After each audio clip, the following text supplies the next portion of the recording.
ನಮಸ್ಕಾರ ಸ್ವಾಮಿಗಳೇ. ನಾವು ಜಗದೀಶ್ ಅಂತ, ನಾನು ಮೈಸೂರಿಂದ ಬಂದಿದ್ದೇನೆ. ನಾವು ಈಗಷ್ಟೇ ನಿಮ್ಮ ಬೆಟ್ಟದ ಮೇಲಿರುವ ಮಲೆ ಮಹದೇಶ್ವರ ದೇವಸ್ಥಾನಕ್ಕೆ ಹೋಗಿ ಬಂದ್ವಿ. ಆ ದೇವಸ್ಥಾನ ನೋಡಿ ನಮಗೆ ಬಹಳ ಸಂತೋಷ ಆಯಿತು. ಯಾಕೆಂದರೆ ಆ ಒಂದು ಇತಿಹಾಸ ಅಲ್ಲಿದ್ದ ಅರ್ಚಕರು ಸ್ವಲ್ಪ ಮಟ್ಟಿಗೆ ನಮಗೆ ತಿಳಿಸಿದ್ರು. ಸೊ ಇಷ್ಟೆಲ್ಲ ಇತಿಹಾಸ ಇದೆ ಈ ಒಂದು ಕ್ಷೇತ್ರದಲ್ಲಿ ಅಂತ ನಮಗೆ ತಿಳಿದೇ ಇರಲಿಲ್ಲ. ಸೊ ಇದು ಒಂದು ಅತಿಶಯ ಕ್ಷೇತ್ರ ಅಂತ ಹೇಳ್ಬೋದು. ಆದ್ದರಿಂದ ತಾವುಗಳು ಈ ಕ್ಷೇತ್ರದ ಒಂದು ಕಿರುಪರಿಚಯನ ಮಾಡಿಕೊಡ್ಬೇಕು ಅಂತ ನಮ್ಮಲ್ಲಿ ವಿನಂತಿಸ್ಕೊಳ್ತೀನಿ. ಇದು ಈ ಬೆಟ್ಟವನ್ನು ಋಷಿಶೃಂಗ ಪರ್ವತ ಅಂತ ಕರೀತಾರೆ. ಋಷಿಶೃಂಗ ಪರ್ವತದ ವಿಶೇಷತೆಯ ಜೊತೆಗೆ ಅದರ ಹಿನ್ನೆಲೆಯನ್ನು ನೋಡಿದಂಥ ಸಂದರ್ಭದಲ್ಲಿ ಅದು ಕಿಗ್ಗಾನ ಗ್ರಾಮ ಇದೆ ಶೃಂಗೇರಿ ಹತ್ರ. ಆ ಶೃಂಗೇರಿಯ ಕಿಗ್ಗದಲ್ಲಿ ಅವರು ಐಕ್ಯವಾಗಿದ್ದಾರೆ. ಅವರು ಶೃಂಗಗಿರಿ ತಪಸ್ಸನ್ನು ಮಾಡಿದಂಥ ಇವರು ಅಯೋಧ್ಯೆಗೆ ಹೋಗಿ ಅಲ್ಲಿ ದಶರಥನಿಗೆ ಪುತ್ರಕಾಮೇಷ್ಟಿ ಯಾಗವನ್ನು ಮಾಡಿದಂಥದ್ದು ನಮಗೆ ಪುರಾಣದಿಂದ ತಿಳಿದು ಬರುತ್ತೆ.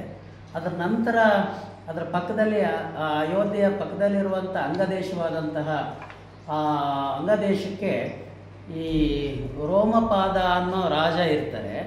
ಅದಕ್ಕೆ ದಶರಥನ ಈ ಬೇರೆ ಹೆಂಡತಿಯ ಮಗಳಾದಂಥ ಶಾಂತಾದೇವಿ ಹುಟ್ಟಿರ್ತಾಳೆ. ಅವಳು ನಕ್ಷತ್ರ ಸರಿಯಿಲ್ಲ ಅಂತೇಳಿ ದಶರಥ ಆ ಶಾಂತಾದೇವಿಯನ್ನು ಈ ರೋಮಪಾದರಿಗೆ ದತ್ತು ಕೊಟ್ಟಿರ್ತಾರೆ. ಆ ಸಂದರ್ಭದಲ್ಲಿ ಇವರು ಆ ದೇಶದಲ್ಲಿ ಮಳೆ ಬೆಳೆ ಎಲ್ಲ ಹೋಗ್ಬಿಡುತ್ತೆ 12 ವರ್ಷ. ಆಗ ಋಷ್ಯಶೃಂಗರನ್ನು ಕರ್ಕೊಬಂದು ಅಲ್ಲಿ ಪಾದ ಇಟ್ಟಿದ ತಕ್ಷಣವೇ ಸಮೃದ್ಧಿಯಾದಂತಹ ಮಳೆ ಬೆಳೆ ಎಲ್ಲ ಆಗುತ್ತೆ. ಆಗ ಆ ರೋಮಪಾದ ಏನು ಮಾಡ್ತಾರೆ, ದತ್ತುಪುತ್ರಿಯಾದಂಥ ಶಾಂತಾದೇವಿಯನ್ನು ಋಷ್ಯಶೃಂಗರಿಗೆ ಮದುವೆಯನ್ನು ಮಾಡಿ ಅರ್ಧ ರಾಜ್ಯವನ್ನು ಬಿಟ್ಟುಕೊಟ್ಟು ಅವರು ರಾಜ್ಯವನ್ನು ಮಾಡ್ತಾರೆ. ಆ ಸಂದರ್ಭದಲ್ಲಿ ಈ ದಶರಥನಿಗೆ ಮಕ್ಕಳಿಲ್ಲದೆ ಇರುವಂಥ ಸಂದರ್ಭ ಆಗುತ್ತೆ. ಆಗ ಋಷ್ಯಶೃಂಗರನ್ನು ಕರ್ಕೊಬಂದು ಪುತ್ರಕಾಮೇಷ್ಟಿ ಯಾಗವನ್ನು ಮಾಡಿದರೆ ಒಳ್ಳೆಯದಾಗುತ್ತೆ ಅಂತ, ಮಕ್ಕಳಾಗತ್ತೆ ಅಂತ ಹೇಳಿ ಋಷಿಗಳು ಅವರು ಇವರು ಎಲ್ಲ ಹೇಳ್ತಾರೆ. ಆಗ ದಶರಥ ಈ ಋಷ್ಯಶೃಂಗರನ್ನ ಈ ಅಂಗದೇಶದಿಂದ ಕರ್ಕೊಂಬಂದು ಈ ಪುತ್ರಕಾಮೇಷ್ಟಿ ಯಾಗವನ್ನು ಮಾಡಿ ಅದನ್ನು ಅವರು ಪುತ್ರಕಾಮೇಷ್ಟಿಯನ್ನು ಮಾಡಿ ಆದಮೇಲೆ ಒಂದು ಬಟ್ಲು ಪಾಯಸವನ್ನು ಅವರಿಗೆ ಕೊಡ್ತಾರೆ. ಆಗ ಆ ಪಾಯಸದಲ್ಲಿ ಕೈಕೇಯಿ, ಸುಮಿತ್ರ, ಅದ್ರ ಜೊತೆಗೆ ಕೌಶಲ್ಯ ಇವರೆಲ್ಲರೂ ಪ್ರಸಾದವನ್ನು ತಗೊತಾರೆ. ಆಗ ರಾಮ, ಲಕ್ಷ್ಮಣ, ಭರತ, ಶತ್ರುಘ್ನ ಇವರು 4 ಜನ ಹುಡ್ತಾರೆ. ಅನಂತರ ಮತ್ತೆ ಆ ರಾಜ್ಯದಲ್ಲಿ ಇರುವಂಥ ಅವಶ್ಯಕತೆ ಇಲ್ಲ ಅಂತ ಹೇಳಿ ಅವ್ರಿಗೆ ಮತ್ತೆ ತಪಸ್ಸನ್ನು ಮಾಡ್ಕೊತ ಸಂಚಾರವನ್ನು ಮಾಡಿಕೊಂಡು ಈ ಋಷ್ಯಶೃಂಗ ಪರ್ವತದಲ್ಲಿ ಬಂದು ಪ್ರವಾಸವನ್ನು ಮಾಡಿ ಅಲ್ಲಿಂದ ಕಿಗ್ಗಾಕ್ಕೆ ಹೋಗ್ತಾರೆ. ಇದು ಈ ಕ್ಷೇತ್ರದ ಹಿನ್ನೆಲೆ. ಅದರ ಜೊತೆಗೆ ಕಿರಾತಾರ್ಜುನಿಯಲ್ಲಿ ಬರುವಂತಹ ಏನು ಶಿವ ಬೇಡರ ವೇಷವನ್ನು ಹಾಕ್ಕೊಂಡು ಬರ್ತಾನೆ, ಅಂದರೆ ಪಾರ್ವತಿ ಈ ಅರ್ಜುನನ ಬೆನ್ನನ್ನು ನೋಡಬೇಕು ಅಂತ ಆಸೆ ಪಡ್ತಾಳೆ. ಆಗ ಆಸೆ ಪಟ್ಟಂಥ ಸಂದರ್ಭದಲ್ಲಿ ಶಿವ ಮತ್ತು ಪಾರ್ವತಿ ಬೇಡರ ವೇಷವನ್ನು ಹಾಕ್ಕೊಂಡ್ಬಂದು ಅವರು ಇಲ್ಲಿ ಇರ್ತಾರೆ. ಅರ್ಜುನನು ಇಲ್ಲಿ ವನವಾಸ ಮಾಡ್ತಾ ಇರ್ತಾನೆ. ಒಂದು ಬೇಟೆ ಪಾಸಾಗುತ್ತೆ. ಪಾಸಾದಂಥ ಸಂದರ್ಭದಲ್ಲಿ ಇಬ್ಬರು ಬಾಣವನ್ನು ಬಿಡ್ತಾರೆ. ಬಿಟ್ಟಂಥ ಸಂದರ್ಭದಲ್ಲಿ ಆ ಬೇಟೆ ಸಾಯುತ್ತೆ. ಆಗ ಇಬ್ಬರೂ ವಾದ ವಿವಾದ ಮಾಡೋಕ್ಕೆ ಶುರು ಮಾಡ್ತಾರೆ. ಕಾರಣ ಏನು ಅಂತಂದರೆ ನನ್ನ ಬಾಣದಿಂದ ಅದು ಸತ್ತಿದೆ ಅಂತ ಶಿವ, ಅಥವಾ ನನ್ನ ಬಾಣದಲ್ಲಿ ಸತ್ತಿದೆ ಅಂತ ಅರ್ಜುನ. ಇವರಿಬ್ಬರು ವಾಗ್ವಾದ ಮಾಡಿ ಕೈ ಮಿಲಾಯಿಸುವಂಥ ಸಂದರ್ಭ ಬರುತ್ತೆ. ಬಂದಂಥ ಸಂದರ್ಭದಲ್ಲಿ ಶಿವ ಏನು ಮಾಡ್ತಾನೆ, ಅರ್ಜುನನ್ನು ತಪ್ಪಿಕೊಂಡು ಅವನು ಕೆಳಗೆ ಬೀಳ್ತಾನೆ. ಅರ್ಜುನ ಮೇಲಿರ್ತಾನೆ, ಬೆನ್ನು ಮೇಲಾಗಿರುತ್ತೆ. ಆವಾಗ ಪಾರ್ವತಿಗೆ ಅರ್ಜುನನ ಬೆನ್ನ ನೋಡು ಅಂತ ಹೇಳಿ ಅವಳಿಗೆ ಆದೇಶ ಮಾಡ್ತಾನೆ. ನೋಡಿದೆ ಅಂತ ಆಗುತ್ತೆ. ಆಗ ಅರ್ಜುನನಿಗೆ ಏನಾಗುತ್ತೆ, ನಾನು ಇಡೀ ಜಗತ್ತನ್ನು ಗೆದ್ದಂಥ ವೀರ ಶೂರ ಒಬ್ಬ ಬೇಡನನ್ನು ಸೋತ್ನಲ್ಲ ಅಂತ ಹೇಳಿ ಅವನಿಗೆ ಮಾನಸಿಕ ವೇದನೆ ಆಗಿ ಅಲ್ಲೇ ಇದ್ದಂಥ ಶಿವಲಿಂಗವನ್ನು ಪೂಜೆ ಮಾಡೋಕ್ಕೆ ಪ್ರಾರಂಭ ಮಾಡ್ತಾನೆ. ಇಂಥ ನನಗೆ ಸೋಲನ್ನು ತಂದಿಟ್ಟಲ್ಲ ಅಂತ ಹೇಳಿ ಅವನು ಪೂಜೆ ಮಾಡೋಕ್ಕೆ ಶುರುವಾದಾಗ ಏನು ಶಿವಲಿಂಗಕ್ಕೆ ಬಿಲ್ಪತ್ರೆ ಹೂವನ್ನು ಹಾಕ್ತಾನೆ ಲಿಂಗದ ಮೇಲೆ.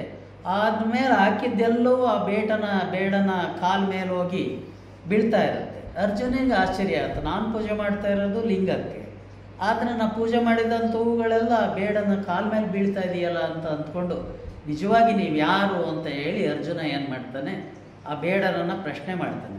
ಪ್ರಶ್ನೆ ಮಾಡಿದಂಥ ಸಂದರ್ಭದಲ್ಲಿ ಅವಾಗ ಶಿವ ಹೇಳ್ತಾನೆ, ನಾವು ನೀನು ಯಾರನ್ನು ಪೂಜೆ ಮಾಡ್ತಾ ಇದ್ದೀಯ ಅವರೇ ನಾವು ಪ್ರಕಟ ಆಗ್ದಂಗೆ ನಿನಗೆ ಬಂದು ನಿನ್ನ ಪಾರ್ವತಿ ಬೆನ್ನನ್ನು ನೋಡಬೇಕು ಅಂತ ಆಸೆ ಪಟ್ಟಂಥ ಸಂದರ್ಭದಿಂದ ನಾವು ಬಂದು ಈ ಥರ ಮಾಡಿದ್ವಿ ಅಂತ ಅಂದಾಗ ಅವಾಗ ಅವನು ಮತ್ತೆ ಶರಣಾಗತನಾಗಿ, ನಾನು ನಿನಗೆ ಸೋತಿದ್ದೀನಿ, ಅದರಿಂದ ನನಗೆ ಅವಮಾನ ಆಗಿಲ್ಲ ಅಂತ ಅಂದು ಇದು ಮಾಡ್ತಾನೆ. ಆಗ ಪಾಶುಪತಾಸ್ತ್ರವನ್ನು ಕೊಟ್ಟ ಅಂತ ಒಂದು ಪ್ರತೀತಿ ಈ ಜಾಗದಲ್ಲಿ.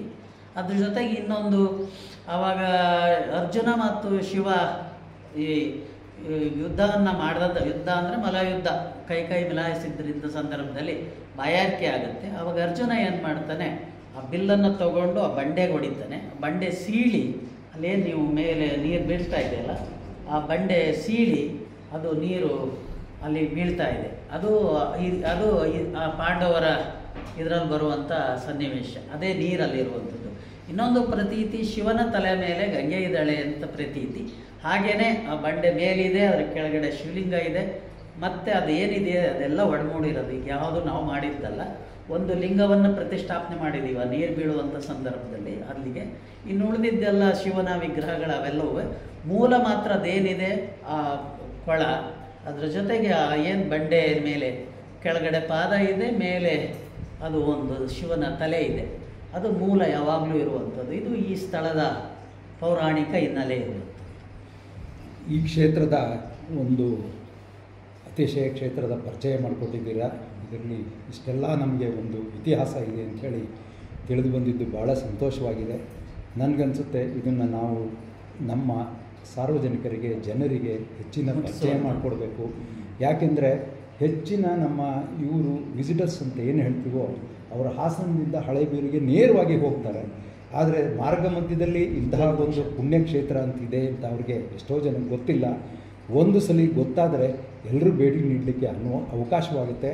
ನಮಗೆ ಇಷ್ಟೆಲ್ಲ ಕ್ಷೇತ್ರದ ಪರಿಚಯ ಮಾಡಿಕೊಟ್ಟಿದ್ದಕ್ಕೆ ನಿಮಗೆ ಅನಂತ ಧನ್ಯವಾದಗಳು. ಇದು ಪುರಾಣ ಹಿನ್ನೆಲೆ ಆದದಾತು. ಈಗ ನಾವು ಆದಮೇಲೆ 2 ಯೋಜನೆಯನ್ನು ಇಟ್ಕೊಂಡಿದ್ದೀವಿ. ಅಲ್ಲಿ ಪ್ರತಿನಿತ್ಯ ದೇವರಿಗೆ ಅಭಿಷೇಕ ನಡಿಬೇಕು.